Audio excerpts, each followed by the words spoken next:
जय Hind students, very good afternoon. आज हम लोगों की इंडियन कॉन्ट्रैक्ट एक्ट की क्लास नंबर 2 है।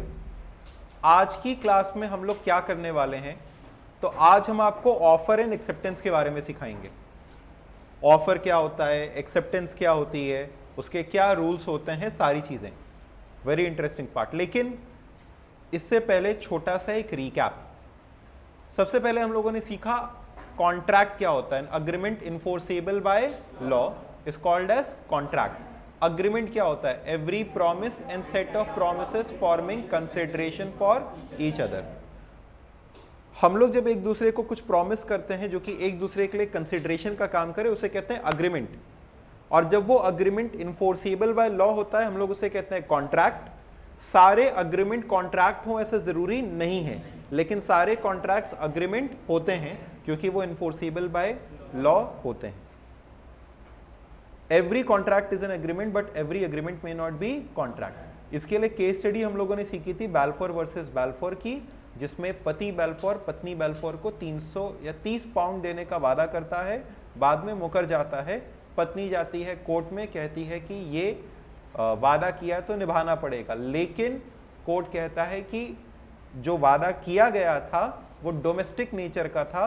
डोमेस्टिक नेचर के प्रोमिसेस से या डोमेस्टिक नेचर के अग्रीमेंट से एक बाइंडिंग कॉन्ट्रैक्ट क्रिएट नहीं होता।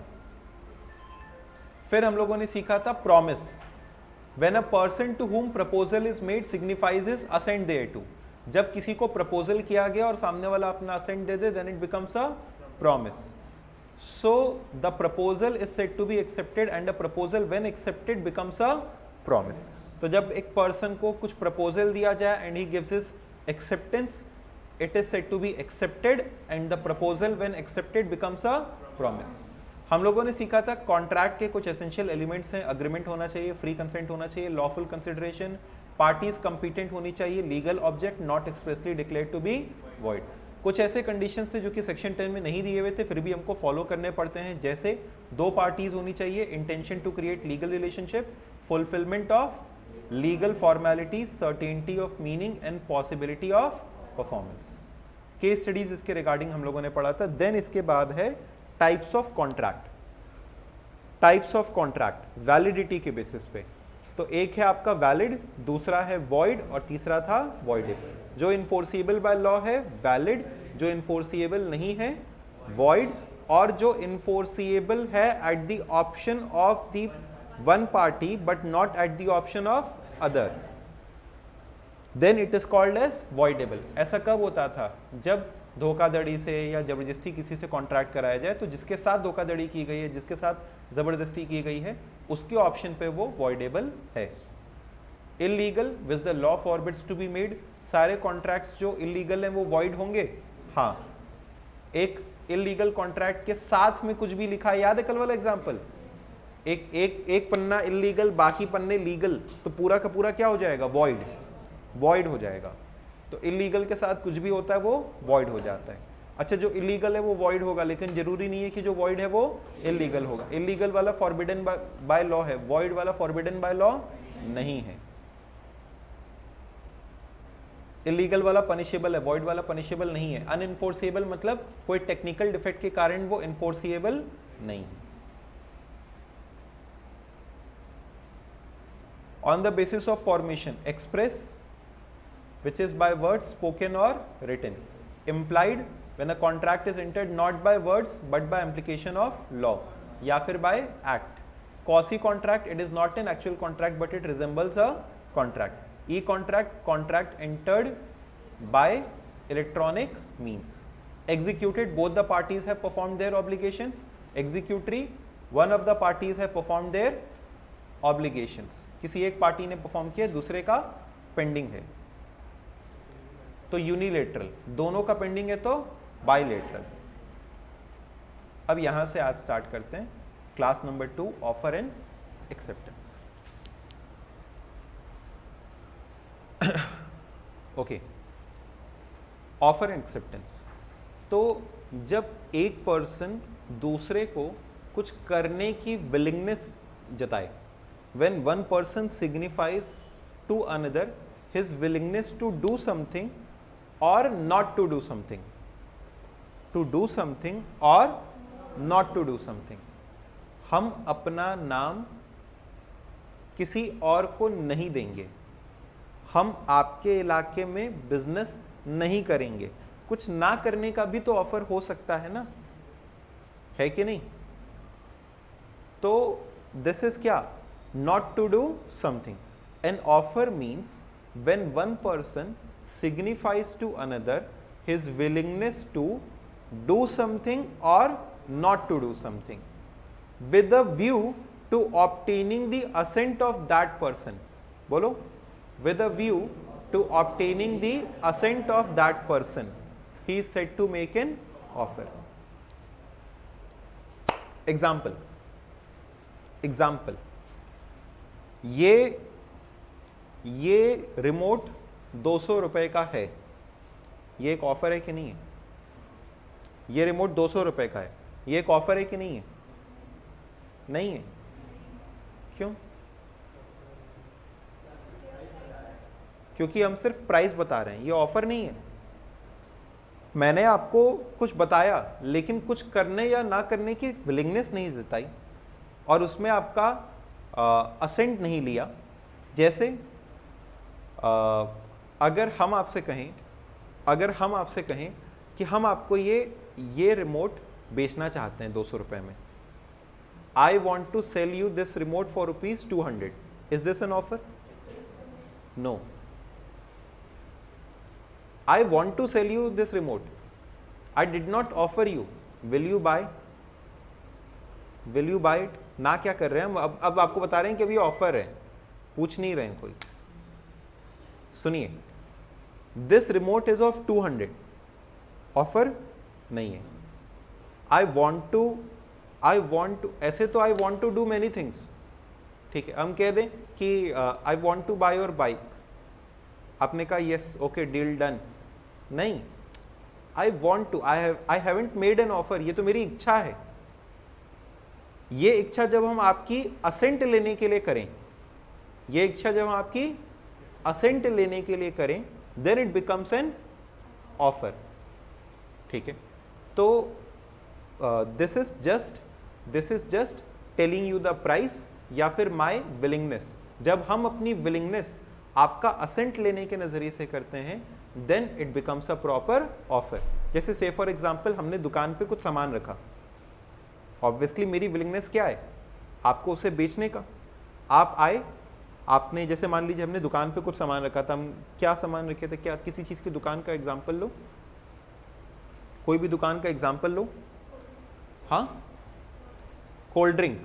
चलिए मान लीजिए ढेर सारे कोल्ड ड्रिंक की बॉटल्स रखी हुई थी, उसमें से आप आए, आपने एक कोल्ड ड्रिंक सेलेक्ट किया, आपने कहा कि ये कोल्ड ड्रिंक हमको दे दीजिए। हमने कहा नहीं देंगे, हमको ये वाला नहीं बेचना, ये हम अपने लिए रखे थे। तो आप क्या कहेंगे? नहीं, अब तो देना पड़ेगा, आपने तो दुकान पे रखा था, आपने बेचने के लिए रखा था, आपको बेचना पड़ेगा। नहीं, हम चाहते थे कि आप खरीदें, लेकिन अगर हम नहीं बेचेंगे तो क्या आप जबरदस्ती कर सकते हैं? नहीं। लेकिन अगर हमने आपसे पूछा कि क्या आप ये कोल्ड ड्रिंक 20 रुपए की है, आप ये कोल्ड ड्रिंक 20 रुपए की है, ये ऑफर नहीं है, हम इस कोल्ड ड्रिंक को बेचना चाहते हैं, अभी भी ऑफर नहीं है, क्या आप इस कोल्ड ड्रिंक को 20 रुपए में खरीदेंगे? अब ये ऑफर है। तो when one person signifies to another his willingness to do something और not to do something with a view to obtaining the assent of that person, he is said to make an offer। ये section 2A में लिखा हुआ है, यानी एक प्रकार से सबसे पहली डेफिनेशन है ऑफर। क्या ये डेफिनेशन क्लियर है आपको? तो इससे हमको क्या समझ में आता है कि एक ऑफर और इनविटेशन टू ऑफर दो अलग अलग टर्म्स हैं। अब क्या होता है इनविटेशन टू ऑफर और क्या होता है ऑफर, ये हम लोग आगे जाकर के सीखेंगे, बट पहले एक बार आम भाषा में इसको बात करते हैं। जैसे मान लीजिए एक कंपनी ने प्रोस्पेक्टस निकाला, ठीक है, कोई कंपनी जिसका आपको ध्यान हो कि उसका शेयर इशू आया था हाल ही में, LIC, काफ़ी चलो अच्छा समय हो गया, लेकिन ठीक है, एक फेमस इशू था, सबसे बड़े इशू में से था इंडिया के। में से क्या सबसे बड़ा इशू था, सबसे बड़ा आईपीओ था एक तरीके से। तो एलआईसी का इशू आया, एलआईसी का आईपीओ आया, उसके लिए हमने भी अप्लाई किया, हमको शेयर्स नहीं मिले, ठीक है, अच्छा हुआ नहीं मिले, अच्छा हुआ नहीं मिले, खैर हमको शेयर्स नहीं मिले, बात खत्म। लेकिन ये बताओ हम क्या जा करके एलआईसी में कहेंगे तुमने ऑफर क्यों किया था, ऑफर क्यों किया था जब हमारा ऑफर रिजेक्ट करना था? तो तुमने ऑफर किया, मैंने एक्सेप्ट किया, तुमने ऑफर किया शेयर खरीदो, मैंने एक्सेप्ट किया, हाँ शेयर खरीदेंगे, रिजेक्ट कैसे कर दिया तुमने? हाँ, तो ये नहीं हो सकता। क्यों? क्योंकि उसने ऑफर नहीं किया था, उसने कहा था कि हम अपना शेयर बेचना चाह रहे हैं, और वो हमको इनवाइट कर रहा था कि आप एप्लीकेशन फॉर्म भरिए। तो उसने जो किया था प्रोस्पेक्टस इशू करके, वो क्या था? Invitation to offer, that was क्या? Invitation to offer. और बदले में जो हमने एप्लीकेशन भरा दैट इज क्या? ऑफर। फर्स्टली प्रोस्पेक्टस इशू करके क्या था? Invitation to offer. मेरे जैसे तमाम लोगों ने अब एलआईसी को ऑफर किया कि हाँ हम भी शेयर खरीदेंगे, हम भी शेयर खरीदेंगे, हम भी शेयर खरीदेंगे, दैट इज ऑफर। अब एलआईसी उसमें से क्या करता है? एक्सेप्टेंस। तो is there a difference between invitation to offer and offer? Yes. Showroom पे गुड्स को डिस्प्ले कर देना, दिस इज क्या? Invitation to offer. आपने जैसे मान लीजिए कपड़े का शोरूम है, ठीक है, होता है आजकल मान्यवर टाइप, ठीक है, तो जैसे वहाँ पे एक शोरूम टाइप है और हम वहाँ पे एंटर किए, वहाँ पे एक ड्रेस घुसे और हमको पसंद आई, उन्होंने कहा भैया ये ड्रेस दे दीजिए, वो जो पुतला पहना हुआ है वही वाला ड्रेस हम पहनेंगे, ठीक है। उनका नहीं, ये कंपनी ऐसी सैंपल के लिए भेजती है, ये हम आपको नहीं दे सकते। हमने कहा नहीं मेरे को तो चाहिए, आपने डिस्प्ले किया, आपका ऑफर है और हमने एक्सेप्ट कर लिया ना। उनका उन गुड्स को डिस्प्ले करना क्या था? Invitation to offer. हमने उसको एक्सेप्ट करके क्या किया? ऑफर। अब वो सामने से चाहे तो उसको एक्सेप्ट कर सकता है, चाहे तो वो एक्सेप्ट कर लेगा, तब एग्रीमेंट बनेगा, तब कॉन्ट्रैक्ट बनेगा। जब तक उसने एक्सेप्ट नहीं किया तब तक अग्रीमेंट नहीं है। तो एक अंतर है इनविटेशन टू ऑफर के बीच और ऑफर के बीच। समझे कि नहीं समझे? बोलो क्लियर है ये बात? अच्छा, और कोई एग्जाम्पल लेते हैं, और कोई एग्जाम्पल लेते हैं, आगे आएगा एक और एग्जाम्पल आएगा, उसके थ्रू बताते हैं। लेकिन ऑफर का मतलब आपको क्लियर हो गया? When one person signifies to another his willingness to do something और not to do something with the view of obtaining assent of that person he is said to make an offer. What are the different kinds of offer? एक होता है general offer और एक होता है special या specific. फिर एक हो गया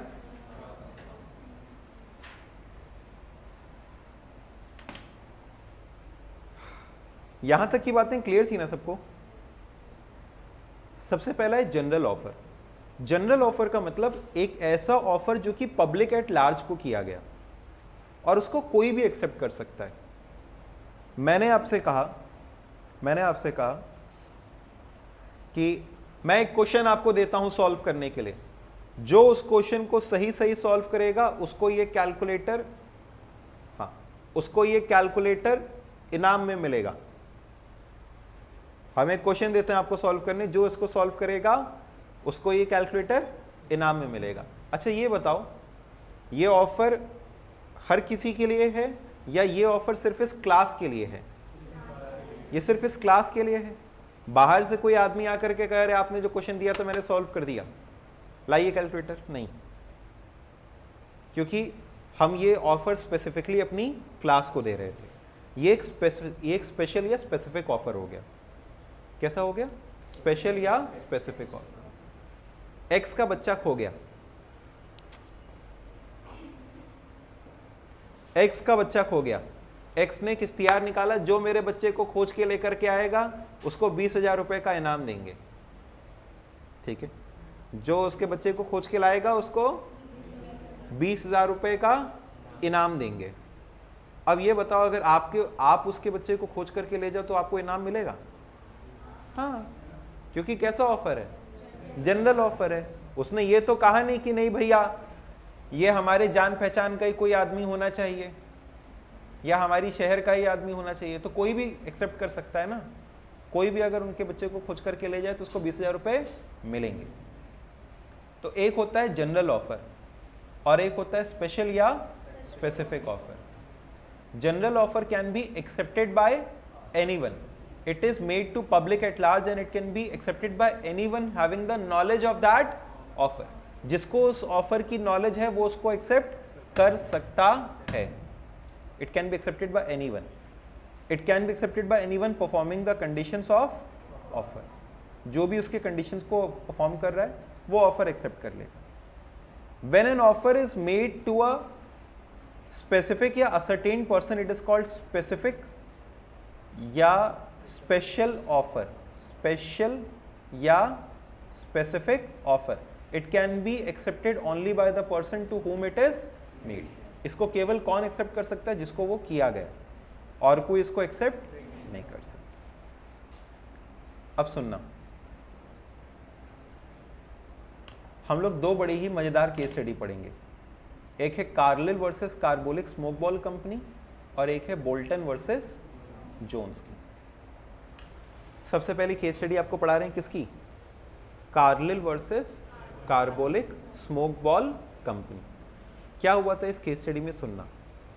एक्चुअली कार्लिल एक लेडी थी और कार्बोलिक स्मोक बॉल कंपनी एक दवाई बनाती थी, ठीक है। बीच में ये बात उठी कि उस दवाई को कंज्यूम करने से इन्फ्लुएंजा नहीं होगा, उस दवाई को कंज्यूम करने से इन्फ्लुएंजा नहीं। तो कार्लिल एक बूढ़ी औरत थी, उसने उस दवाई को कंज्यूम किया, ठीक है। कार्लिल एक बूढ़ी औरत थी और उसने उस दवाई को, हाँ, उसने उस दवाई को कंज्यूम किया। अब समझो क्या हुआ।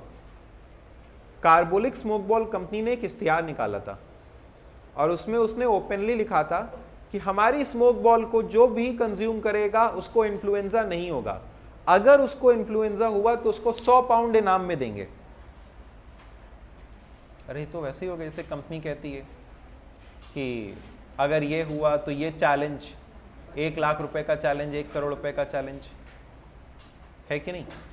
तो कार्बोलिक स्मोक बॉल कंपनी ने क्या कहा? कार्बोलिक स्मोक बॉल कंपनी ने कहा, कार्बोलिक स्मोक बॉल कंपनी ने कहा कि हमारी दवाई को कंज्यूम करके अगर किसी को भी इन्फ्लुएंजा हो गया तो उसको कितना रुपया देंगे? 100 पाउंड देंगे। कार्लिल ने कहा चैलेंज एक्सेप्टेड और उसने वो दवाई कंज्यूम कर ली और इन्फ्लुएंजा हो गया। अब कार्लिल कहती है स्मोक बॉल कंपनी के ऊपर केस करके लाओ हमारा 100 पाउंड, इन्फ्लुएंजा तो हो गया। तो स्मोक बॉल कंपनी कहती है अरे तुमको थोड़ी ना ऑफर किए थे, कोई हम तुमको आके ऑफर किए थे कि नहीं हमारी दवाई लो, कंज्यूम करो तो हम तुमको 100 पाउंड का चैलेंज देते? ना, ऐसा कुछ नहीं था। तो कार्लिल, या बेसिकली कोर्ट में केस जाता है तो कोर्ट क्या कहती है, स्मोक बॉल कंपनी तुम्हारा जो ऑफर था वो एक जनरल ऑफर था जिसके कंडीशंस थे। कंडीशन ये थी कि जो दवाई कंज्यूम करेगा उसको इन्फ्लुएंजा नहीं होगा। कार्लिल ने उन कंडीशंस को पूरा किया तो आपको उन्हें कंपेंसेशन देना पड़ेगा। इसका मतलब ये जनरल ऑफर था। बोलो क्या? और इसको कोई भी एक्सेप्ट कर सकता है। It is a general offer and it can be accepted by anyone having the knowledge of that offer and who performs the conditions of that offer। जिसको उस ऑफर की जानकारी हो और उसमें दिए गए कंडीशंस को परफॉर्म करे, कोई भी ऐसा इंसान उस ऑफर को एक्सेप्ट कर सकता है।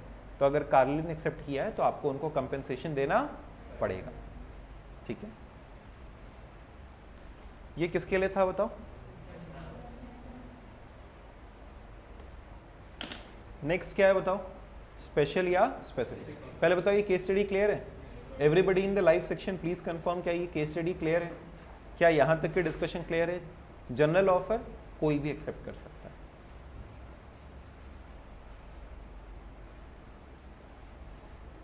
एरियल ने एक चैलेंज निकाला कपड़े सफेद धुलने का, कोई भी एक्सेप्ट कर सकता है, ठीक है।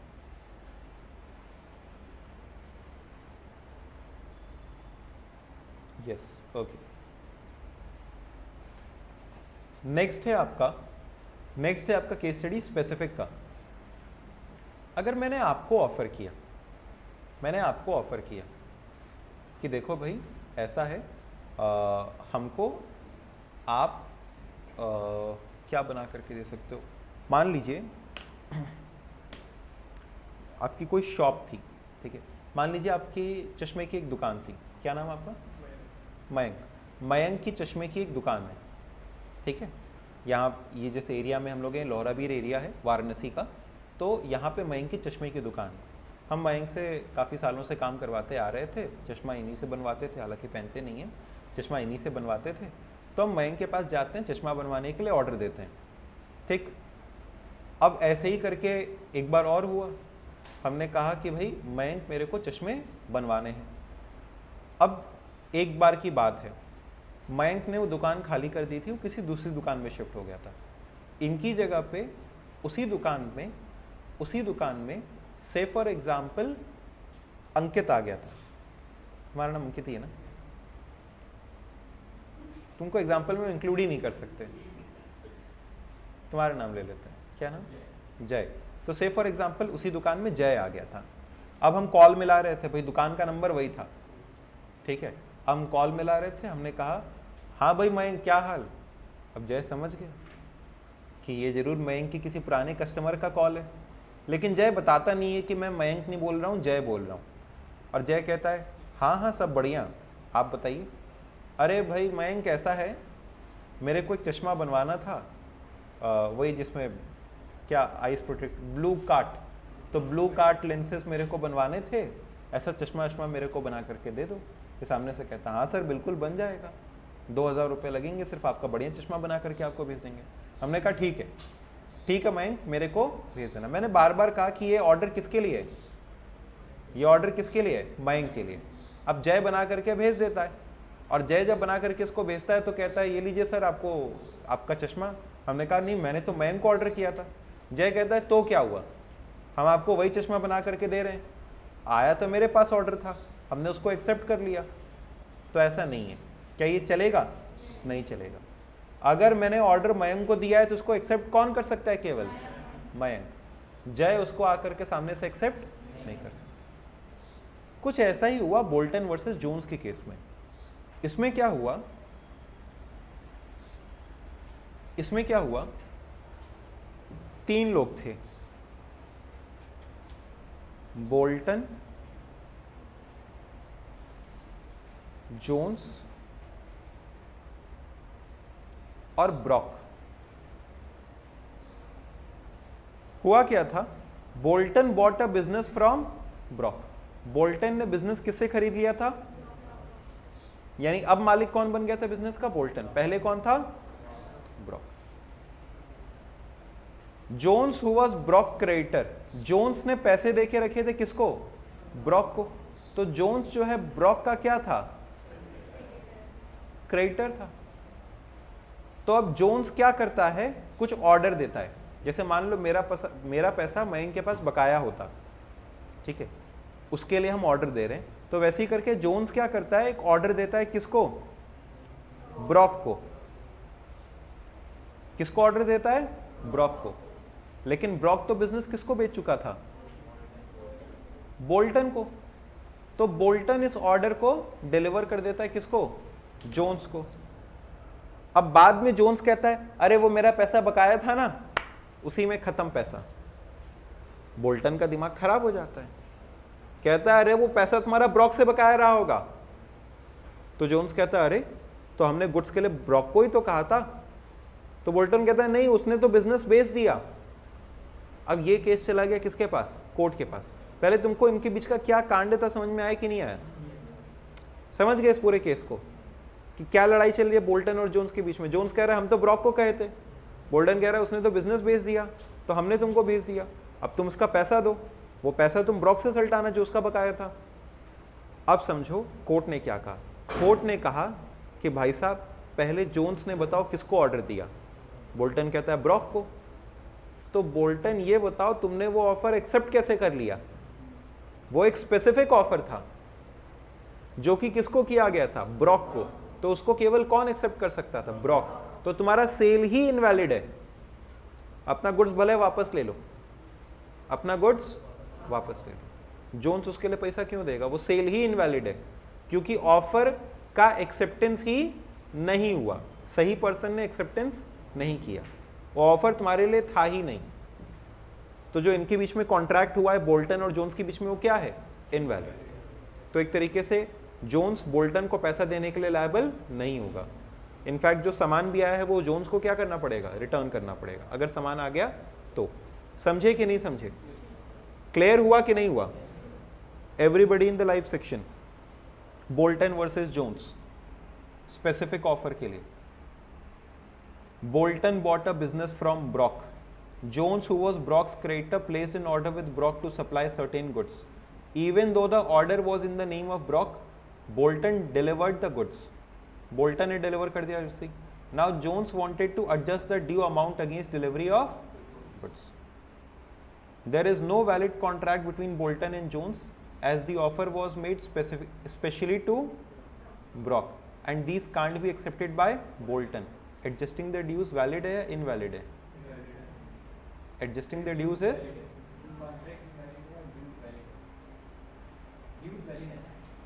हाँ, ड्यूज वैलिड है। आप ड्यूज को एडजस्ट कर सकते हैं क्या? नहीं। देखो जोन्स क्या चाहता था, जोन्स चाहता था कि हम सामान रख लें और अपने ड्यूज को एडजस्ट कर दें। क्या वो ऐसा कर सकता है? नहीं। तो एडजस्टिंग, वही लिखा हुआ है कि adjusting the dues is not valid. Dues तो है ही valid obviously, adjusting the dues is not valid. Clear है क्या ये बात? पक्का? Okay okay everybody.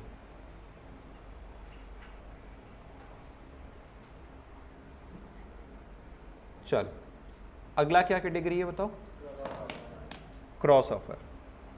Cross offer तो से फॉर एग्जाम्पल हम तुमको एक ऑफर भेज रहे थे।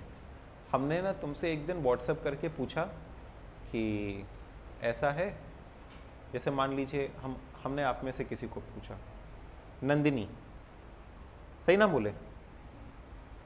नंदिनी, से फॉर एग्जाम्पल हमने एक दिन नंदिनी को ऑफर करके पूछा कि Nandini will you bye my television set for ₹25,000। ठीक है, ये हमने उसको कैसे करके पूछा था? व्हाट्सएप करके। और नंदिनी हमको सामने से, अब नंदिनी ने व्हाट्सएप पढ़ा नहीं था उस दिन, उसका नेट ऑफ था, वो लैपटॉप चला रही थी और वो भी वाईफाई से।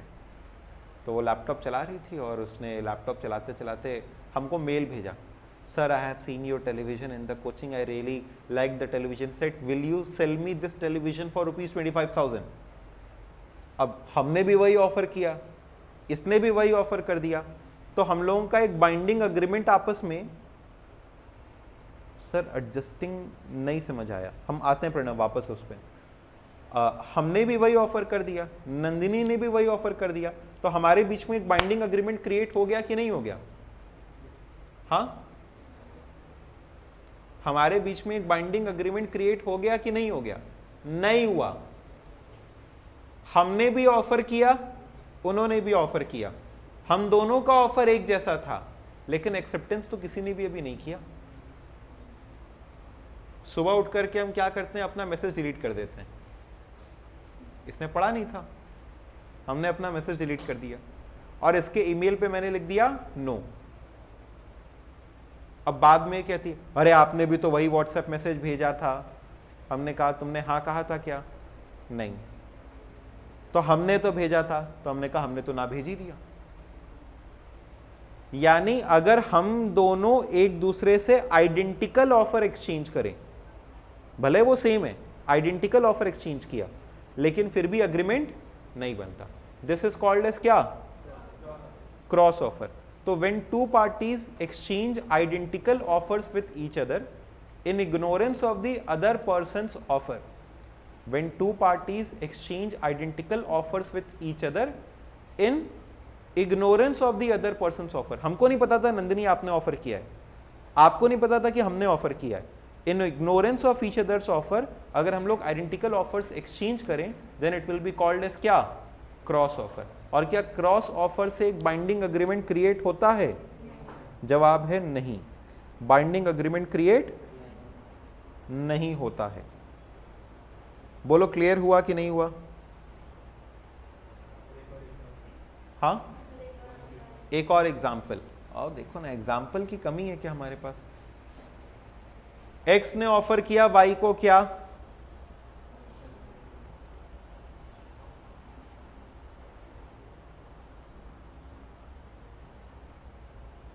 बताओ, एक्स ने ऑफर किया वाई को क्या, बाइक खरीदोगे, और वाई ने ऑफर किया एक्स को क्या,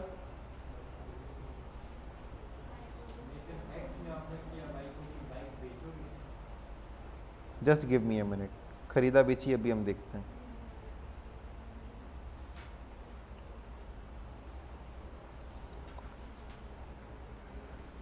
हाँ जी, एक्स ने ऑफर किया वाई को to sell his bike at the rate 20,000। X कहता है वाई से बाइक खरीदोगे और नहीं बाइक बेचोगे।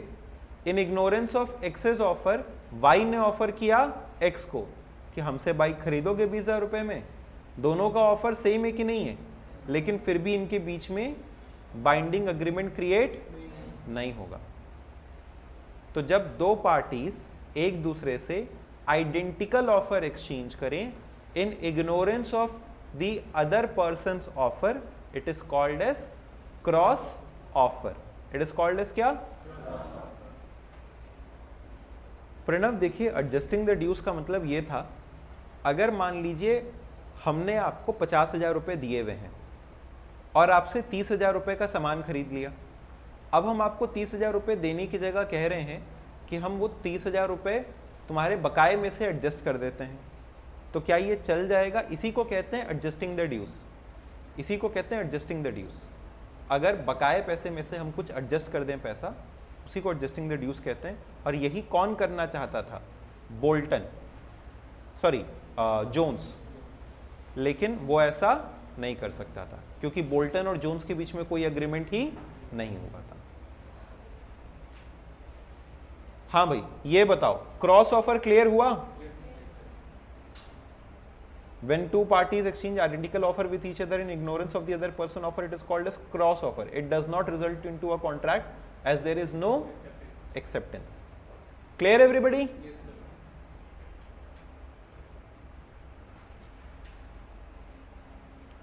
नेक्स्ट है आपका काउंटर ऑफर। काउंटर ऑफर, हमने कहा क्या 10 रुपए में ये पेन खरीदोगे? आपने कहा 8 रुपए में डन करते हैं। तो ये बताओ, कॉन्ट्रैक्ट बन गया? अब वापस से मेरे ऊपर ये एक तरीके से डिसीजन आ गया, 8 रुपए में डन करते हैं। हमने कहा नहीं नहीं 9 रुपए में डन करते हैं। तो फिर मेरा एक ऑफर चला गया 9 रुपया। आपने कहा ओके, अब जाकर के वो एक्सेप्टेंस हुआ।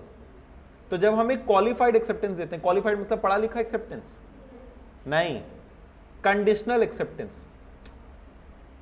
हमने कहा ये कितने रुपए का सामान है, कितने रुपए का लैपटॉप है? आपने कहा 50,000 रुपए। क्या आप इसको 50,000 रुपए में खरीदेंगे? हमने कहा हाँ खरीद लेंगे, लेकिन पैसा इंस्टॉलमेंट में देंगे। तो अभी एक्सेप्टेंस नहीं हुई है, अभी एक्सेप्टेंस नहीं हुई है। एक्सेप्टेंस कब होगी बताओ? जब आप कहें कि अच्छा ओके। तो जब आप क्वालिफाइड एक्सेप्टेंस देते हैं, यानी acceptance with certain modifications, then it is called as क्या? Counter offer. It does not result into a valid contract. इससे वैलिड कॉन्ट्रैक्ट नहीं बनता।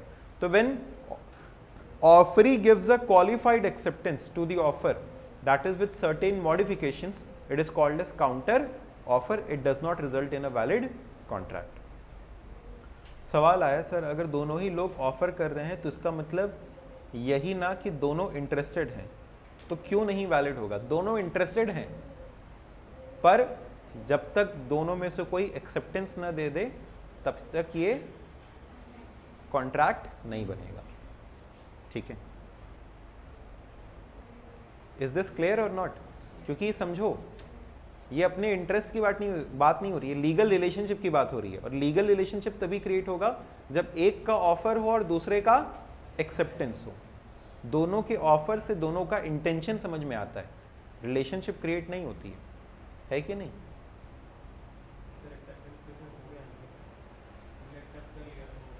किसमें? काउंटर ऑफर में। काउंटर ऑफर में भी एक्सेप्टेंस नहीं है, क्वालिफाइड एक्सेप्टेंस है। क्वालिफाइड एक्सेप्टेंस का मतलब there is a condition after which I am accepting, there is a condition after which I am accepting. जैसे मान लो तुम्ही ने कहा तुम एक बाइक बेच रहे हो, तुमने कहा 50,000 रुपए की, हमने कहा ओके बट पैसा इंस्टॉलमेंट में देंगे, तो मैंने फिर से एक कंडीशन रख दिया ना, मैंने फिर से एक ऑफर रख दिया कि हम तुम्हारी बाइक खरीदेंगे 50,000 रुपए में लेकिन पैसा इंस्टॉलमेंट में देंगे। अब तुम उस पर अगर ओके कर दो तो फिर ये अग्रीमेंट क्रिएट होगा। तो counter offer means when offeree gives a qualified acceptance to the offer. बोलो।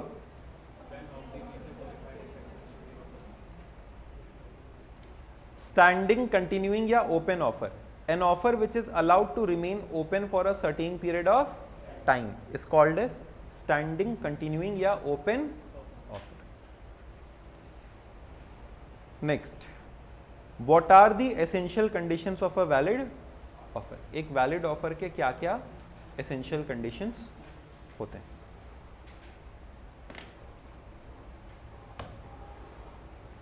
यहां तक की डिस्कशन सबको क्लियर थी? कौन कौन से 5 तरह के ऑफर मैंने आपको पढ़ाए? जनरल, स्पेसिफिक, क्रॉस, काउंटर और स्टैंडिंग। जैसे हमने कहा ये ऑफर 31 मई तक वैलिड है, ओपन ऑफर, स्टैंडिंग ऑफर।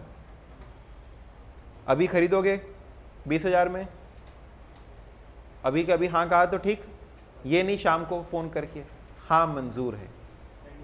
अभी हमने कहा था अभी खरीदना है, नहीं तो खत्म ऑफर। 20,000 में खरीदोगे, आज शाम तक जवाब दे देना। दिस बिकम्स क्या? स्टैंडिंग, कंटिन्यूइंग या ओपन ऑफर। तो an offer which is valid to remain open for a certain period of time. Done? Everybody in the live section please give a yes अगर यहां तक क्लियर है। तो आगे बढ़ा जाए। Essentials of a valid offer. Number 1, it must be capable of creating legal relationship. क्या मुझसे दोस्ती करोगे? Does not create any legal relationship. वो सामने से पलट के हाँ भी कह दे तो does not become a legal relationship. It does not become a contract. Agreement नहीं बनता। ठीक? It must be capable of creating legal relationship. It must be certain, definite and not vague. बोलो। The meaning of offer, terms and conditions must be clearly understood. हम आपको अगर आप अपनी ज़मीन हमको बेच दो तो हम आपको ढेर सारा पैसा देंगे। क्या आप ढेरों पैसों के बदले अपनी ज़मीन मेरे को बेचोगे? क्यों? हवा में बात हो रही है। पता चला आपने कहा हाँ और हमने आपको बाद में 10 रुपए पकड़ा करके कहा लो ढेरों पैसे, जाओ मौज करो। तो ढेरों पैसे का मतलब क्या होता है? Is it defined? नहीं। आपने भी कहा अच्छा सर ठीक है फिर हम भी आपको ढेर सारी जमीन देंगे, तो इज इट डेफिनेट? नो। तो an offer should B, it must be certain, definite and not vague. The meaning of offer, terms and conditions must be clearly understood. Number 3, it must be communicated to the offeree. और अब आएगा इसका एक बड़ा ही मजेदार सा case study. आज मैंने आपको 2 केस स्टडीज पढ़ाए, एक था बोल्टन वर्सेस जोन्स और Carbolic Smoke Ball Company versus Carlill versus Carbolic Smoke Ball Company. Sir condition पर डिपेंड होता है। It must be certain, definite and not fake. It must be communicated to the offeree. Sir Arpita अगर आपका कोई question है तो हमको clear नहीं हुआ एग्जैक्टली कहां पे आया। It must be communicated to the offeree. अब समझना ये क्या है,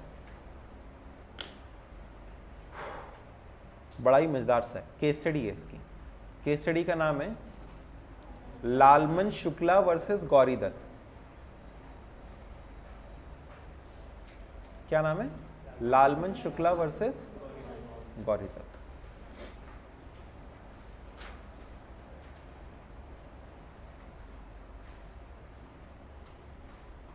अच्छा अच्छा, सेकेंड पॉइंट का, it must be certain, definite and not वेग.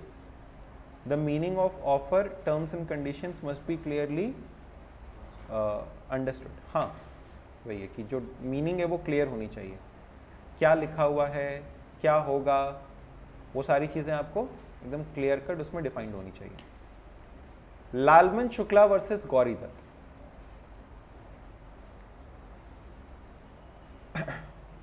इसमें समझो क्या हुआ. ये भाई साहब कौन थे? गौरी दत्त.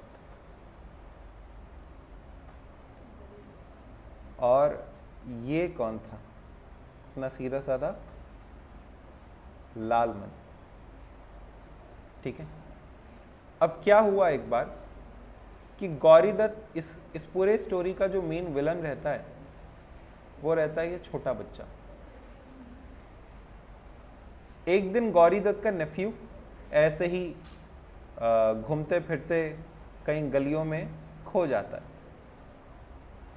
ठीक, ही इज लॉस्ट. अब गौरी दत्त परेशान. गौरी दत्त का सर्वेंट रहता है लालमन.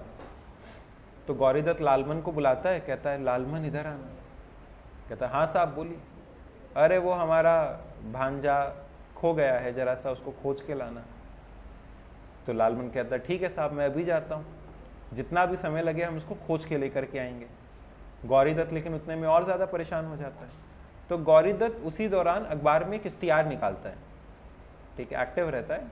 अखबार में एक इश्तिहार निकालता है कि जो भी उसके नेफ्यू को खोज के लेकर के आएगा उसको 50,000 रुपये का इनाम.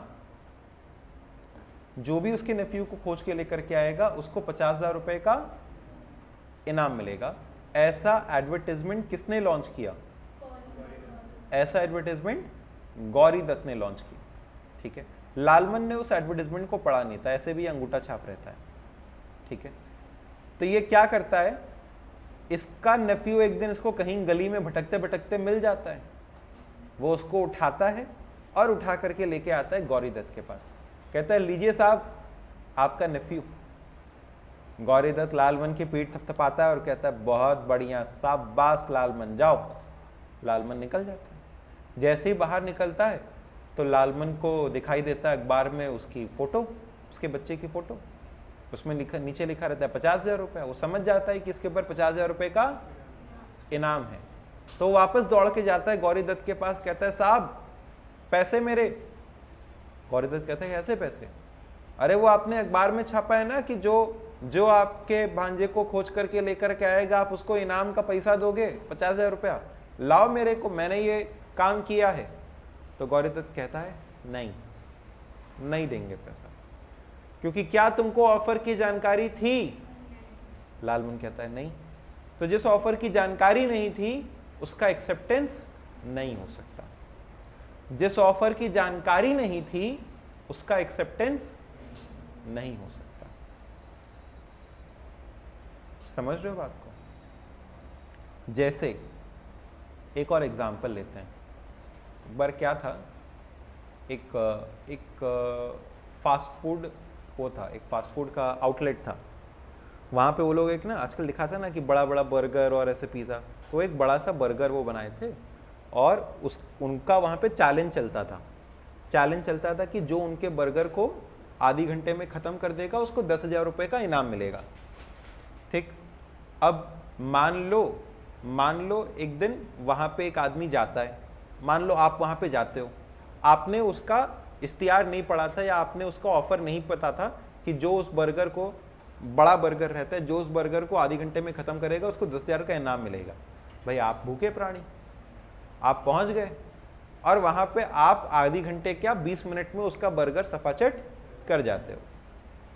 अब कायदे से आपको इनाम मिलना चाहिए. अब आप जैसे ही वो सफाचट कर जाते हो, बाद में आप पलट करके इधर उधर देखते हो और आपको दिखाई देता है अरे ये बर्गर आधी घंटे में ख़त्म करने पे 10,000 का इनाम था. आप रेस्टोरेंट के या उस फास्ट फूड ट्रक के ओनर के पास जाते हैं और कहते हैं कि लाओ मेरा पैसा. वो कहेगा नहीं. लीगली वो कह सकता है नहीं. क्या आपको इस बात की जानकारी थी? नहीं. तो आप जिस ऑफर की जानकारी नहीं रखते हैं उसका एक्सेप्टेंस नहीं कर सकते। केवल वही ऑफर एक्सेप्ट किया जा सकता है जिसकी जानकारी आपको है। अगर आपको जानकारी नहीं है तो वो ऑफर एक्सेप्टेड नहीं। Is this clear? इसका फेमस केस स्टडी कौन सा था? Lalman Shukla versus Gauri Dutt. Everybody in the live section please confirm कि क्या ये केस स्टडी क्लियर है? It must be communicated to the offer.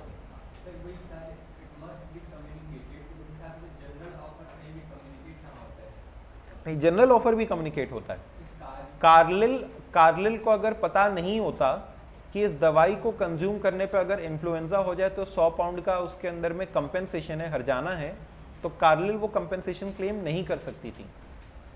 Carlill को उसके बारे में पहले से पता था। कार्लिल से आके डायरेक्टली कम्युनिकेट नहीं किया, ठीक है, लेकिन कार्लिल को जानकारी तो है, एक जनरल ऑफर है ना, उसकी जानकारी तो हर किसी को रहती है। ठीक है। प्रणव, जागृति, others also please reply.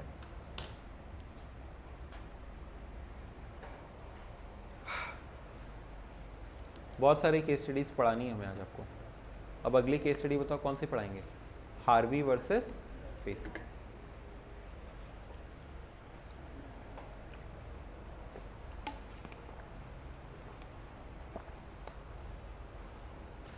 लिखा हुआ है an offer must be made with a view to obtaining the assent of other party. बोलो।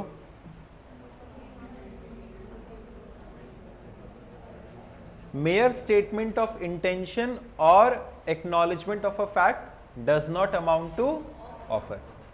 An offer must be made with a view to obtaining the assent of other party. mere statement of intention or acknowledgement of a fact do not amount to offer. यानी वही जो आपको शुरुआत में example बता रहे थे, 20 रुपए, ये 20 रुपए का है, इज इट एन ऑफर? हम इसका कम से कम 20 रुपए लेंगे, इज इट एन ऑफर?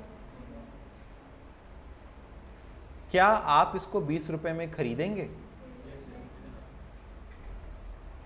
हम इसको 20 रुपए में बेचना चाहते हैं, is it an offer?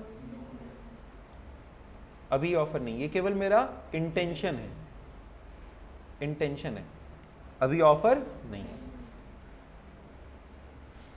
Case study का नाम है हार्वी वर्सेस फेसी। इसका प्रोविजन क्या है? वही, as per Indian contract act an offer must be made with a view to obtaining the assent of other person. Mere acknowledgement of a fact और statement of information does not result in offer. Fact हुआ क्या था? इसके अंदर में 2 सवाल पूछे गए थे, 2 सवाल पूछे गए थे। पहला सवाल पूछा गया, यानी एक कंपनी ने दूसरी कंपनी से पूछा था। पहला सवाल पूछा गया था, will you sell bumper hall pen? Will you sell, क्या आप बम्पर हॉल पेन बेचोगे? मान लो हार्वी ने फेसी से पूछा, क्या आप बम्पर हॉल पेन बेचोगे और इसकी लोएस्ट कैश प्राइस क्या है?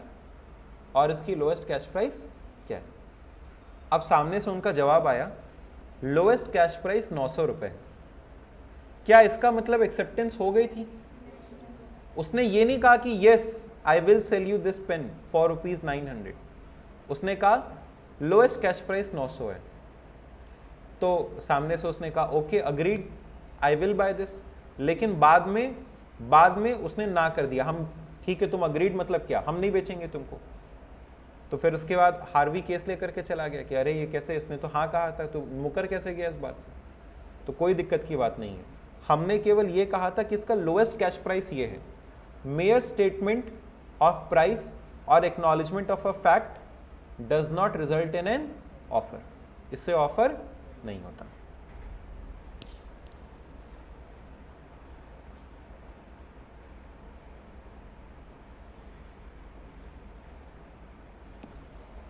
नेक्स्ट, एन ऑफर में भी एक ऑफर कंडीशनल हो सकता है। An offer can not contain a condition the non compliance of which amounts to. एक ऑफर कंडीशनल हो सकता है, अगर ये करोगे तब तो ऑफर वैलिड होगा, नहीं तो नहीं होगा। केवल 18 साल से बड़े बच्चों के लिए ही ये वैलिड होगा, 18 साल से छोटे के लिए वैलिड नहीं होगा।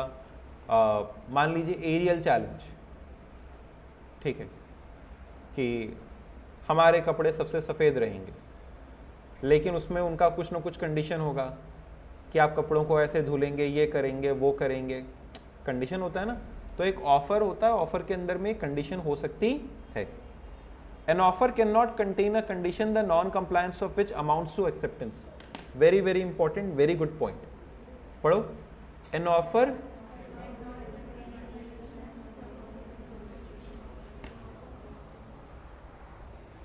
जैसे जैसे मैंने आपको ऑफर किया, क्या आप मेरे से ये लैपटॉप 1 लाख रुपए में खरीदेंगे? अगर नहीं खरीदोगे तो घर पे आना या कोचिंग पे एक अपॉलजी लेटर के साथ में रिप्लाई करके जाना, तब तो हम मानेंगे कि तुम नहीं खरीदोगे, नहीं तो मान लेंगे तुमने खरीद लिया। अरे गजब जबरदस्ती है, ऐसे कैसे मान लेंगे खरीद लिया? हमने कहा देखो हम तुमको अपनी बाइक सेल कर रहे हैं, एक बाइक हम तुम्हारे घर पे भिजवा रहे हैं, वो सेल कर रहे हैं, वो 60,000 रुपए की है। अगर नहीं अगर खरीदना होगा तो उसको बकायदा धुलवा करके बढ़िया से अच्छे से पुछवा करके फिर उसको ट्रांसपोर्ट करवा के जाना, नहीं तो मान लेंगे तुम खरीद लिए। अरे ये कौन सी बात हुई? तो an offer cannot contain a condition the non compliance of which will amount to acceptance. An offer cannot contain a condition the non compliance of which amounts to। Offer में कोई ऐसी कंडीशन नहीं हो सकती, ये नहीं किया तो एक्सेप्टेंस मान लेंगे, ऐसा आप एक ऑफर में नहीं लिख सकते। बोलो समझे इस बात को कि नहीं समझे? An offer cannot contain a condition the non-compliance of which will amount to acceptance.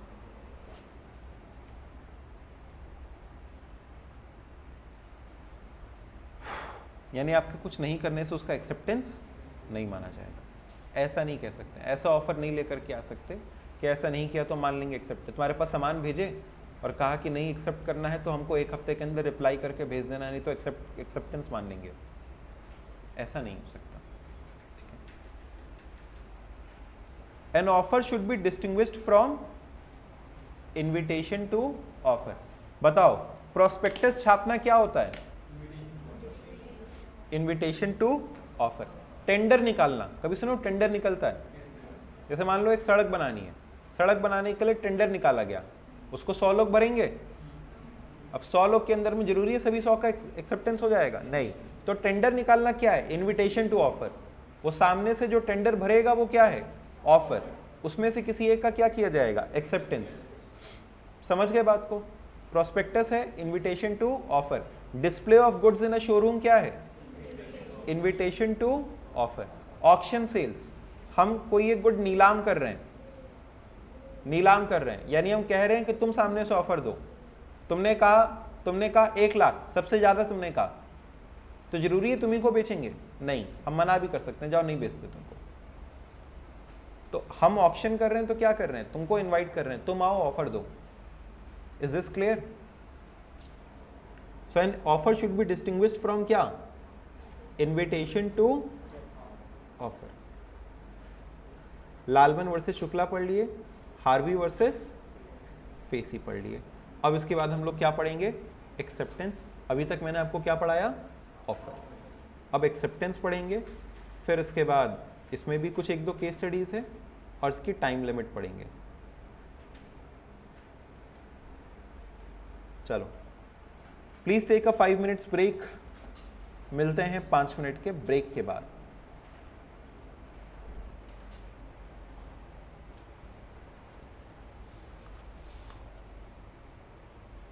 ठीक है, सुनिए ध्यान से।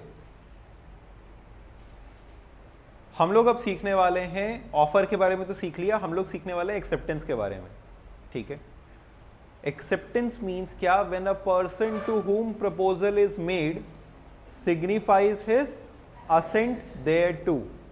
जिसको प्रपोजल किया गया जब वो अपनी असेंट देता है, the proposal is said to be accepted and the proposal when accepted becomes a promise.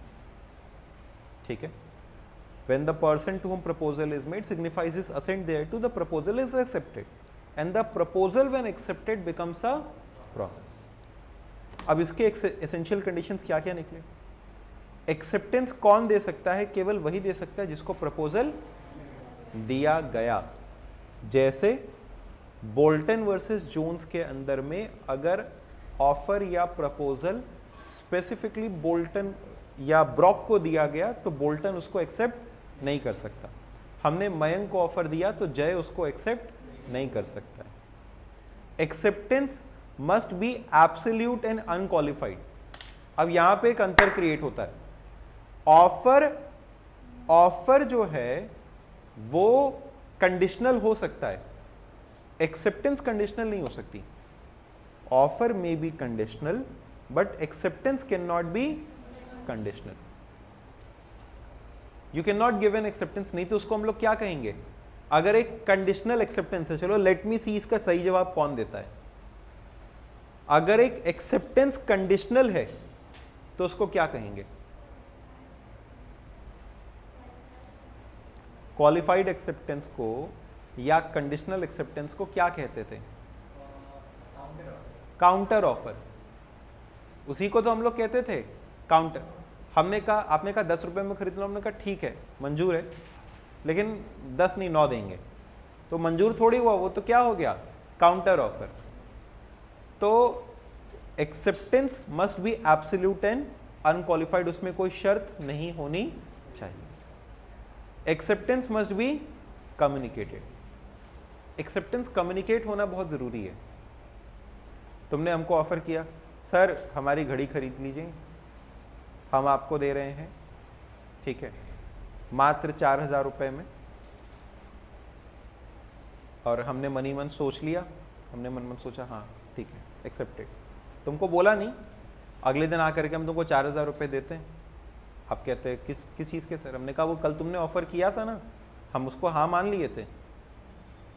तो अरे सर हमको बताना तो था, हम तो किसी और को बेच दिए। तो एक्सेप्टेंस मस्ट बी क्या? कम्युनिकेटेड। जब तक आप एक्सेप्टेंस कम्युनिकेट नहीं करेंगे तब तक वो एक अग्रीमेंट क्रिएट नहीं होगा, वो प्रॉमिस नहीं बनेगा। इसका एक फेमस केस स्टडी है ब्रॉकडेन वर्सेस मेट्रोपॉलिटन रेलवे कंपनी। बोलो क्या नाम है? इसमें क्या हुआ था? एक्चुअली ब्रॉकडेन ने एक ऑफर किया था मेट्रोपॉलिटन रेलवे कंपनी को टू बाय कोल। ठीक है, कोल खरीदने का एक ऑफर था। तो कोल खरीदने का ऑफर किया गया। अब ये मैनेजर के पास गया, रेलवे जो मेट्रोपॉलिटन रेलवे कंपनी थी इसके मैनेजर के पास। इसने ये ऑफर पढ़ा, ये कोल कंपनी है, इतने इतने रुपए पे कोल ऑफर कर रहा है। अब उस मैनेजर ने क्या किया, उसमें लिखा एक्सेप्टेड, कंपनी की सील भी लगाया और सील लगा करके उसको उठा करके अपने ड्रॉअर में रख दिया। अब बाद में वो पूछता है ब्रॉकडेन से, भाई सामान डिलीवर कर दो। ब्रॉकडेन कहता है क्या मतलब? अरे वो तुमने ऑफर भेजा था ना, हमने एक्सेप्ट कर लिया था। तो ब्रॉकडेन कहता है ना, मेरे पास तो आपका एक्सेप्टेंस नहीं आया था। तो कहता है कि तो क्या हुआ, एक्सेप्टेंस नहीं आया था? हमने एक्सेप्ट तो कर लिया था, हम कह रहे हैं सामान भेजो। ब्रॉकडेन कहता है ना, हम नहीं भेज रहे, अब उस रेट पे सामान तो आपको नहीं दे रहे। अगर आपने एक्सेप्ट कर लिया है मेरा ऑफर तो आप मेरे को उसको कम्युनिकेट करिए। If the offer has been accepted it must be communicated. ठीक है, तो ये केस स्टडी थी Brockden versus Metropolitan Railway Company की। क्या हुआ था? ब्रॉकडेन एक कोल सप्लायर था, made an offer via letter to Metropolitan Company. Manager of Railway Company read the letter and accepted on it but forgot to send it back। तो कोई भी वैलिड कॉन्ट्रैक्ट फॉर्म नहीं हुआ था। क्यों? क्योंकि एक्सेप्टेंस कम्युनिकेट। ठीक है, next, acceptance must be in the. अगर हमने कहा है चिट्ठी में लिख करके एक्सेप्टेंस देना है तो चिट्ठी में लिख करके दोगे। अगर हमने कहा है कि कैश दे दोगे तो एक्सेप्टेंस मानेंगे, तो कैश देने पे तुम्हारा एक्सेप्टेंस माना जाएगा। तो जिस मोड में एक्सेप्टेंस कह रहे हैं उसी मोड में एक्सेप्टेंस देना पड़ेगा। टाइम, जितने समय में एक्सेप्टेंस देने का टाइम दिया है उतने टाइम में दो। Acceptance must be with in the specified time, और अगर कोई टाइम स्पेसिफाइड नहीं है तो रीजनेबल टाइम। जैसे अभी आपने ऑफर दिया कि क्या आप ये ज़मीन 50 लाख रुपए में खरीदेंगे। अगर आपने ऑफर दिया है तो आप मेरे को आधी घंटा 1 घंटा कुछ समय तो दोगे ना। हाँ, कई हफ्तों का समय अनरीजनेबल है, लेकिन 1-2 घंटे का समय तो रीजनेबल है ना।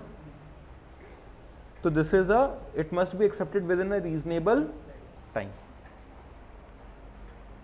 Mayor silence is not acceptance. बोलो क्या? Very very important, mayor silence is not accepted. मैंने आपसे कहा कि भाई ऐसा है कि हम आपसे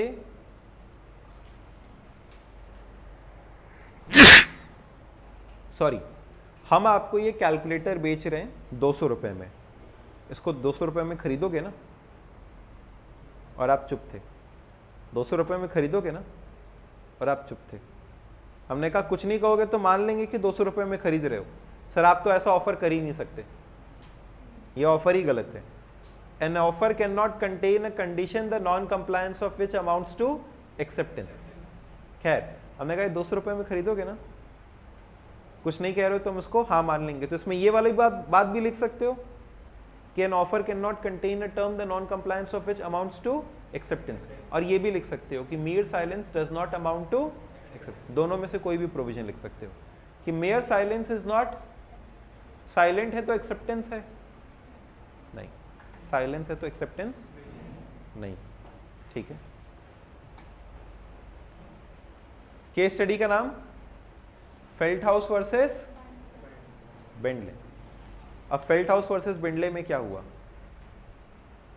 एफ ने ऑफर किया किसको? बी को, to buy his house for ₹30 lakhs. He says that if B does not reply, then F shall deem the offer is accepted. जबकि B रिप्लाई नहीं किया तो बताओ उसको एक्सेप्टेंस मान लेंगे? पहली बात तो तुम्हारा ऑफर ही गलत है, and silence does not amount to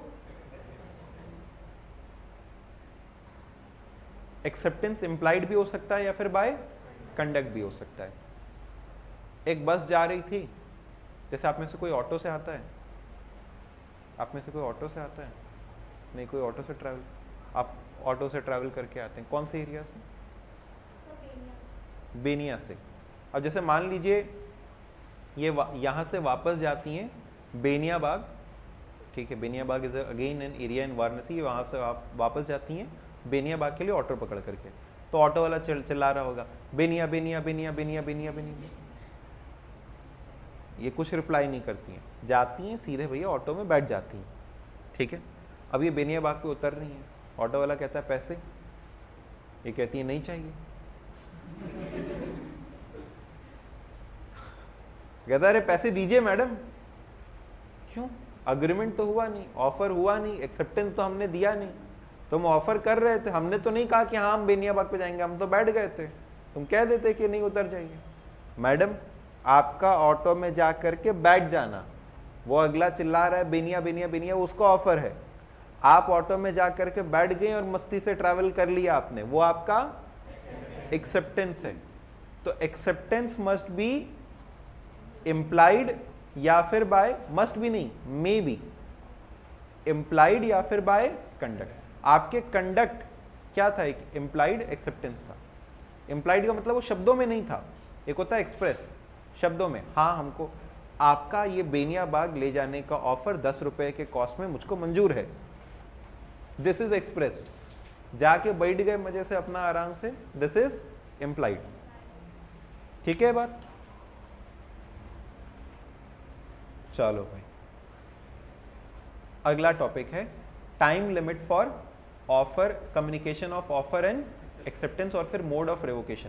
देखो यहां तक का अपना टारगेट है और हम लोग यहां तक आ चुके हैं।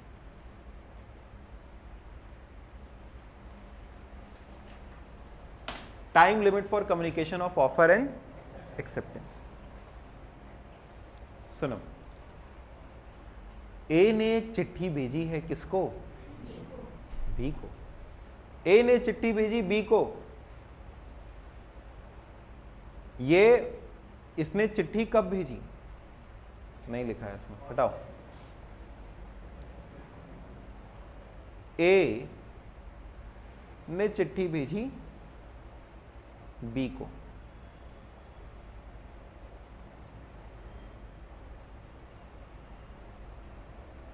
ठीक है, ए चिट्ठी भेजता है बी को। ये चिट्ठी किस दिन पोस्ट करता है? आज कितनी तारीख है? 30 तारीख। आज 30 तारीख को ये इस चिट्ठी को पोस्ट करता है, 30 मई को।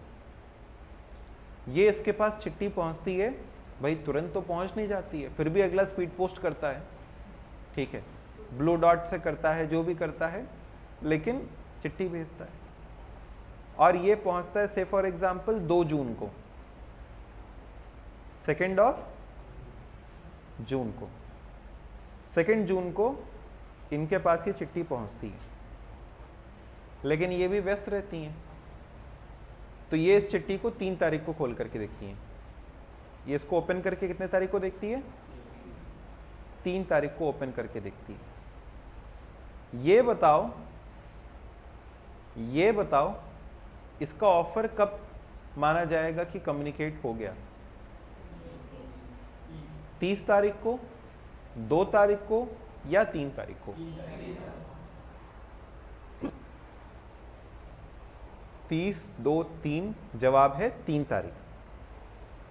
An offer is communicated when it comes to the knowledge of offeree. It comes to the knowledge of, एक ऑफर तब कम्युनिकेटेड है जब वो ऑफरी की जानकारी में आ जाए। आपने ऑफर भेजा, हम तक पहुंचा नहीं, तो अभी ऑफर कम्युनिकेट हुआ ही नहीं। ऑफर अभी कम्युनिकेट हुआ ही नहीं। ऑफर कब कम्युनिकेट होगा? ऑफर तब कम्युनिकेट होगा जब वो किसकी जानकारी में आ जाए? ऑफरी की जानकारी में आ जाए। मान के चलो 2 तारीख को पहुंचा और 2 तारीख को इसने पढ़ लिया, आमतौर पे यही मान के चलेंगे, 2 तारीख को पहुंचा, 2 तारीख को इसने पढ़ लिया, इतने एक्सेप्शनल सा केस नहीं लेते हैं। तो 30 तारीख को भेजा, 2 तारीख को पहुंचा, तो ऑफर कब कम्युनिकेट हुआ? 2 तारीख। ठीक, ये पॉइंट क्लियर? फिर से, an offer is communicated when it comes to the knowledge of offeree. बोलो, जो लोग घर पे हैं वो घर पे बोले। हाँ,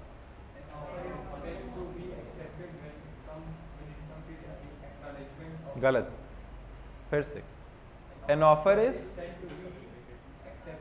फिर गलत, N offer is, an offer is said to be communicated when it comes to the knowledge of, ठीक है, ऑफर तब कम्युनिकेट होगा जब वो ऑफरी की जानकारी में आ जाए। ठीक है, तब नहीं जब उसको पोस्ट किया गया, तब जब वो पहुंच जाए, उनकी जानकारी में आ जाए। अच्छा, फिर ये भी अपना जो जवाब है वो लिख करके भेजेंगे, यस और नो? एक्सेप्टेंस, हम मान के चलते एक्सेप्टेंस, ठीक है, तो इन्होंने अपना एक्सेप्टेंस लिख करके भेजा। इन्होंने भाई समय लिया ना, एक्सेप्टेंस लिख करके कितने तारीख को भेजा? 4 तारीख को, 4 जून को।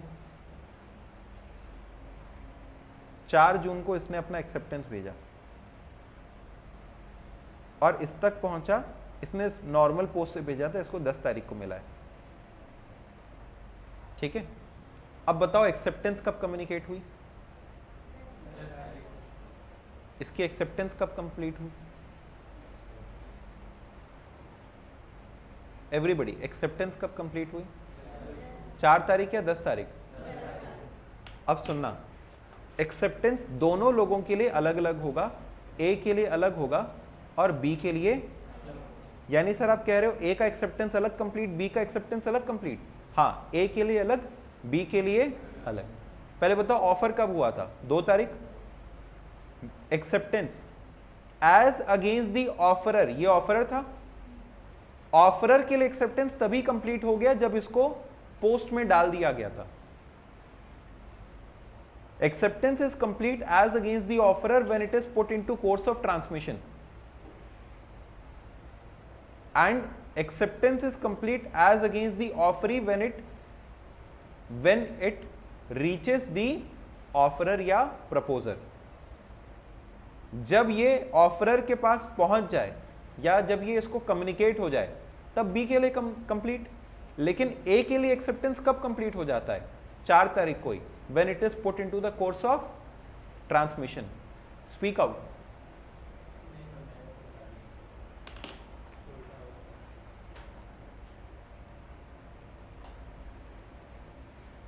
स्पेस लेना पड़ेगा, ये रही स्पेस. ए कौन है ये? बी कौन है ये?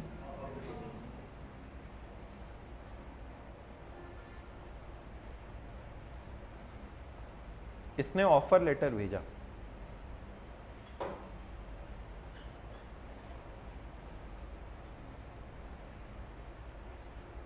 ऑफर इसने पोस्ट किया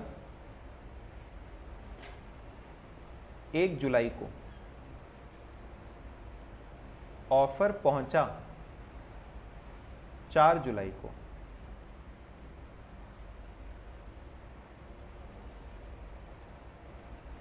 ऑफर रिसीव्ड. तो बताओ ऑफर कब कंप्लीट हुआ?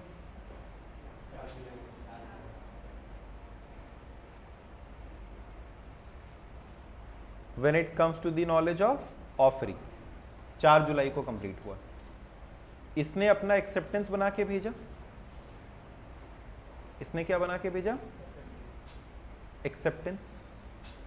कोई और कलर लेते हैं अलग सा, ठीक है, ग्रीन. इसने अपना एक्सेप्टेंस बना के भेजा. ये है एक्सेप्टेंस. इसने एक्सेप्टेंस पोस्ट किया 10 जुलाई को और इस तक पहुंचा 15 जुलाई को. Acceptance received. अब ये बताओ इसका ऑफर कब कंप्लीट हुआ? 4 जुलाई. एक्सेप्टेंस ए के लिए कंप्लीट हो गया था 10 जुलाई को और बी के लिए कंप्लीट हुआ 15 जुलाई को. एक्सेप्टेंस ए के लिए कंप्लीट हो गया 10 जुलाई को और बी के लिए कंप्लीट हुआ 15 जुलाई को. Acceptance is complete as against the offeror when it is put into course of transmission. When it is put into course of transmission, जब इसको पोस्ट में डाल दिया गया, ट्रांसमिशन में डाल दिया गया और अब इसको ये वापस नहीं ले सकता. ये इसको वापस नहीं. And as against the offeree ये तब कंप्लीट होता है when the acceptance is received by the offeror.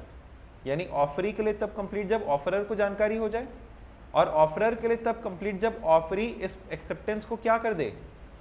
Post में डाल दे, यानी कोर्स ऑफ ट्रांसमिशन में डाल दे. तब ये किसके लिए कंप्लीट हो जाएगा? ऑफरर के लिए. तो एक्सेप्टेंस दो लोगों के लिए अलग अलग है. As against the offeror, as against the offeree. As against the offeree it is complete when acceptance is put into course of transmission. And as against the offeree it is complete when it reaches the offerer. बोलो ये समझ में आया कि नहीं आया? Acceptance का point दो लोगों के लिए अलग अलग. ऑफरर के लिए अलग, ऑफरी के लिए अलग. ऑफरर के लिए कब? when it is put into the course of, speak out, फिर से. तो when acceptance is put into the course of, तब ये ऑफरर के अगेंस्ट में एक्सेप्टेंस कंप्लीट हो गया. ऑफरी के लिए कब? when it is received by the offerer. लेकिन रिसीव्ड की जगह हम लोग शब्द इस्तेमाल करते हैं when it comes to the knowledge of offer. Sir ऐसा अलग अलग क्यों बनाया गया है? बनाया गया है किसी कारण से बनाया गया है, वो कारण हम आपको सिखाएंगे। पहले यहां तक की बात क्लियर है कि नहीं क्लियर है ये बताओ। ठीक है, एक और एग्जाम्पल लेते हैं, एक और एग्जाम्पल लेते हैं। If x sent an offer on 1st August. Letter is received on 7th August by Y. Y posted acceptance on 10th August, which reaches X,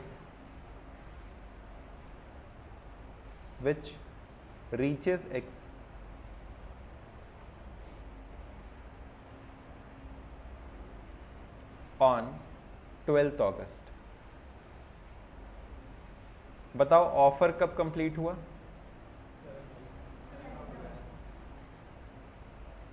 offer complete हुआ 7th अगस्त। एक्सेप्टेंस कब complete हुआ?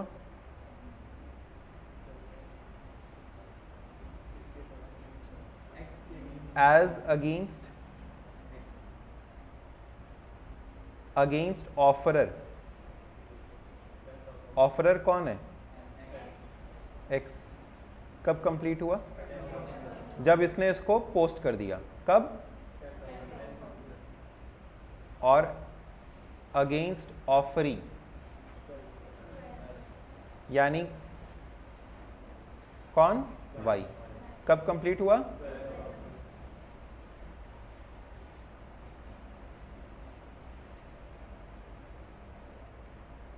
ठीक है, ये clear है? Everybody please note down this example.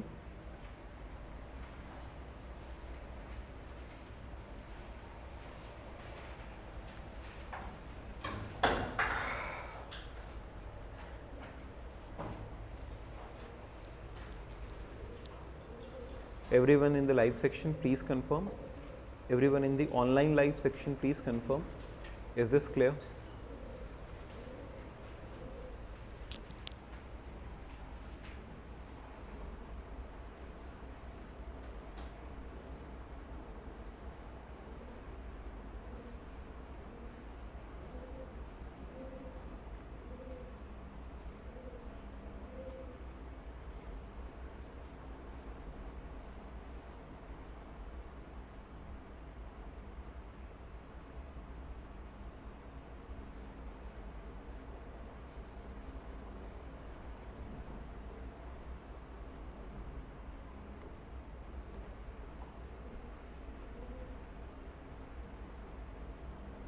Arpita, okay.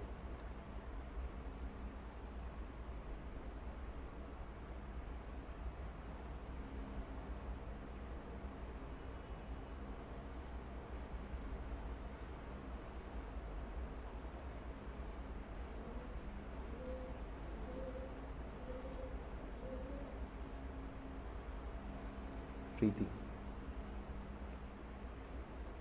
Pranav,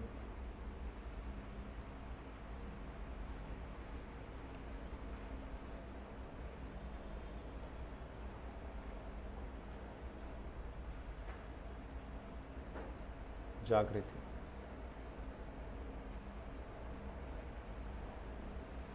सबको आ गया स्टूडेंट्स?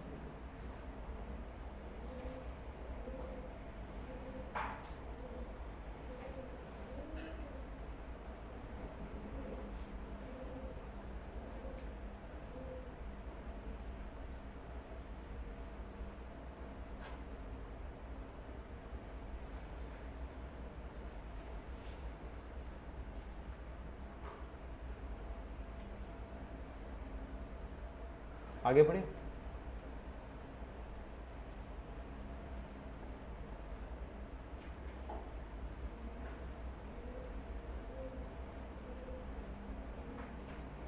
नेक्स्ट,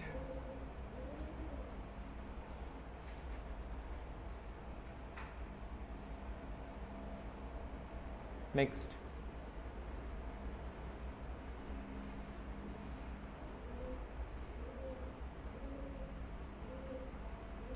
अब देखिए इसी में हम लोग सीखने वाले रिवोकेशन के बारे में।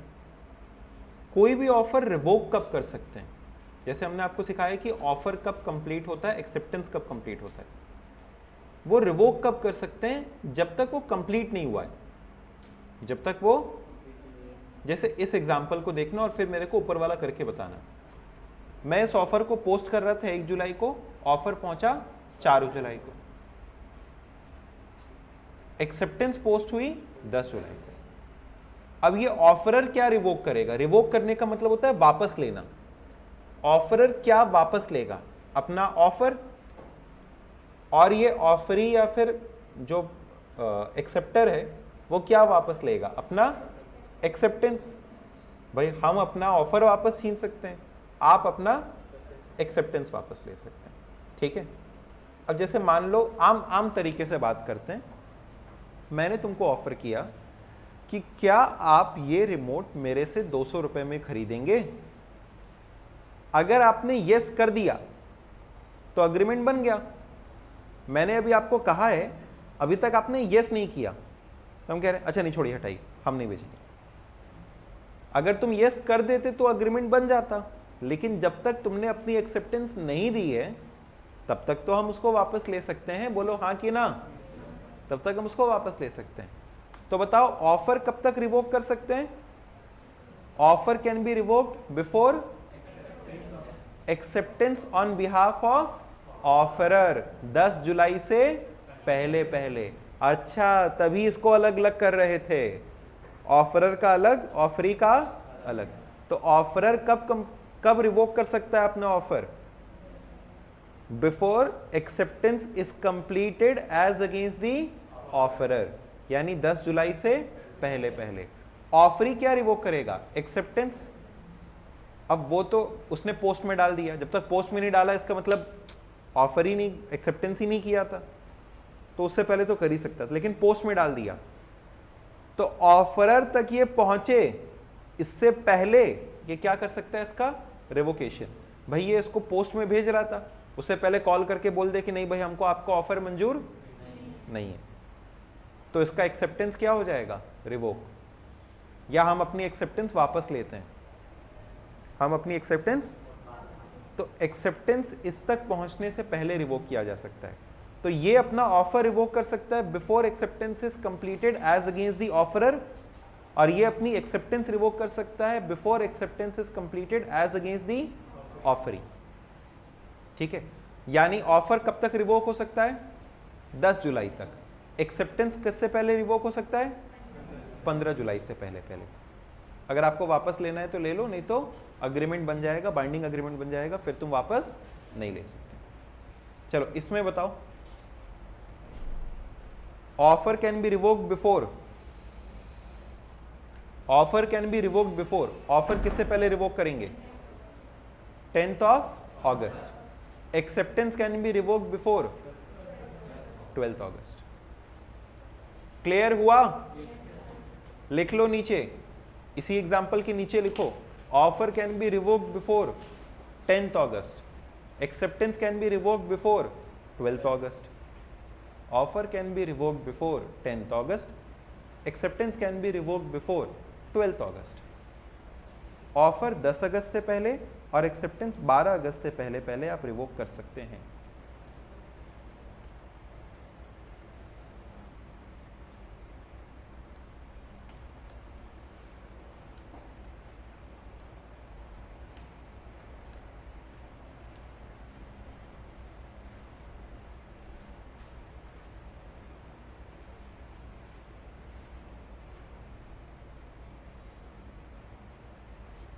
क्लियर हो गया,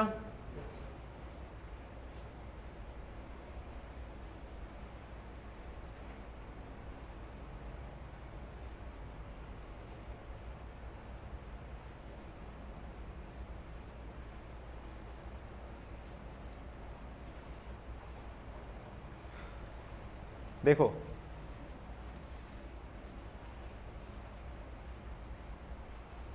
Communication of an offer is complete when it comes to the knowledge of. Communication of an acceptance is completed as against the offerer or proposer when the acceptance is given by the offeree and put into course of transmission such that it can't be withdrawn. Communication of acceptance as against the acceptor is completed when it comes to the knowledge of offerer, and revocation of offer can be done before the acceptance is complete as against the offeree, नहीं offerer.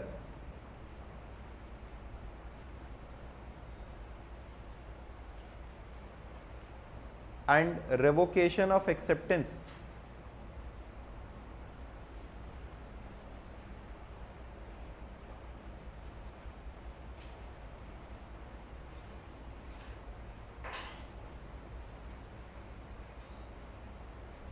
can be done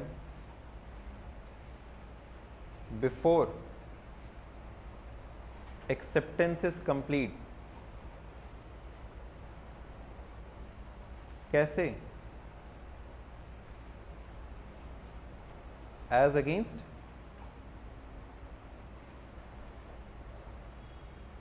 क्या चीज बताओ?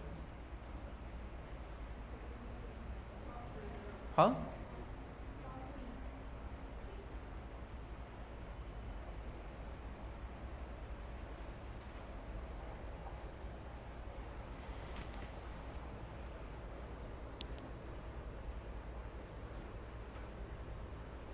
As against offeree की जगह यहाँ पे word acceptor use कर लीजिए, वही बात हुई ना, एक्सेप्टर या ऑफरी। लेकिन जब वो एक्सेप्ट कर लिया तो एक्सेप्टर शब्द और अच्छा लगता है ऑफरी के कंपैरिजन।